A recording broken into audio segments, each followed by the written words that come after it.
Their eyes were watching God. An attention-grabbing title. Mysterious, full of gravitas. A reminder that in times of peril and hardship, we often cast our glance upward and say, dude, what the hell? Since being published in 1937, Their Eyes Were Watching God has become a classic as emblematic of the Harlem Renaissance and its importance to both feminist and women's literature at large.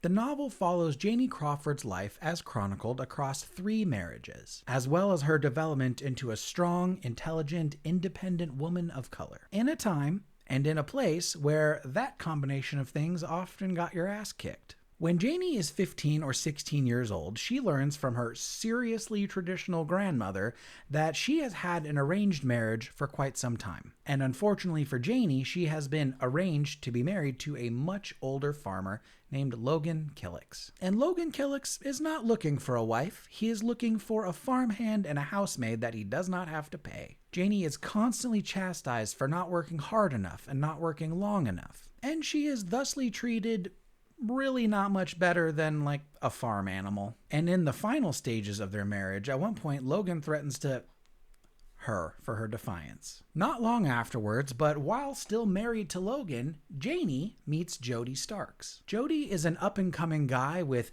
big dreams and big words, and he very quickly woos Janie and she agrees to run off with him. And now Jody is husband number 2.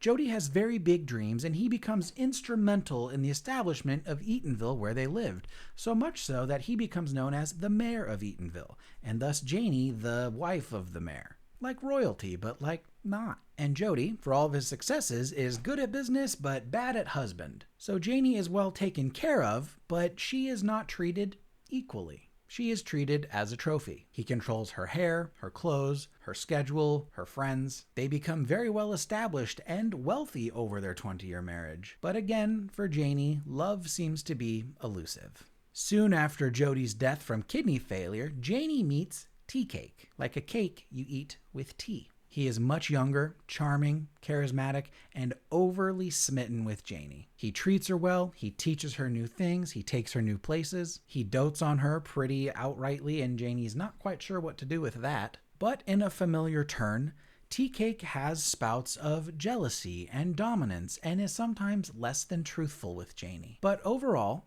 they do seem to really love each other. And for the most part, they have a very happy marriage. They're very social, they go on lots of adventures, they don't seem to want for anything. That is, until the 1928 hurricane of Lake Okeechobee, and 𝙃𝘃𝘼𝑎𝑃 meets a distinctly tragic and terrible end that I don't want to spoil for you in case you want to read this, because it's worth reading. And you should want to read this.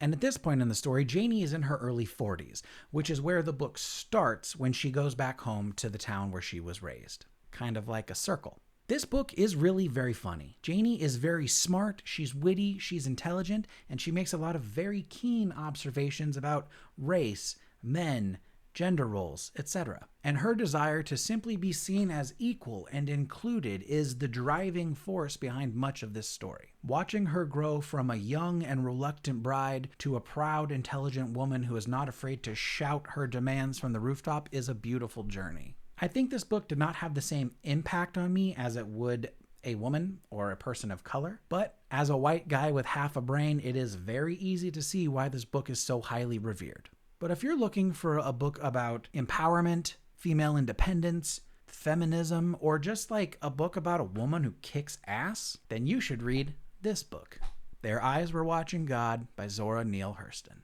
Bye.